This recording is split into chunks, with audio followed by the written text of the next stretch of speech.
前台北市长郭文哲任内有3大争议案件，其中针对北市科甲金华城的招标争议，台北市议会调查小组昨召开第1场会议，申请市府提供资料来理清案情，按算后礼拜2要找人来问，包括前市长郭文哲、前副市长黄珊珊，拢伫咧约谈的名单内底。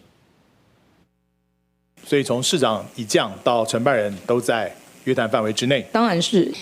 将台北市长郭文哲任内3大案件取消的议论，北市区地上困案，也有金华城刑责案。台北市议会调查小组7日早起召开第1场会议，选出调查人，也有决定调查范围甲对象。针对北市区案，简书培讲，关键的市长室会议无录音。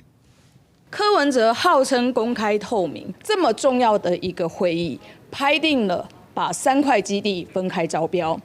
决定了把 T17、T18 采价格标，这么重要的一个会议，怎么可以没有录音？对于一些有疑虑的资料的话，那赶快去界定是否是秘密资料，或者是公开资料，那也可以透过一个比较公正的一个讨论，那还各自的清白。北市区小组调查员议员张思光猜是会申请市政府提供资料，后礼拜2开会查清楚案情了后，再来约询相关人员，包括前市长郭文哲、前副市长黄珊珊。关大成功者代表商商，也有14间市政府约谈潜在投资商，拢伫约询名单内。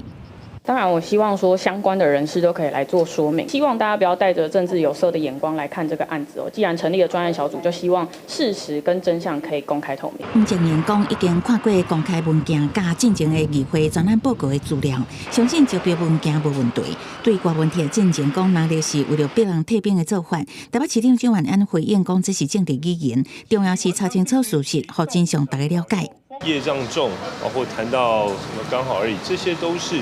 政治语言，包括市府，包括议会，所有市民朋友最希望的就是尽快厘清整个事实的过程，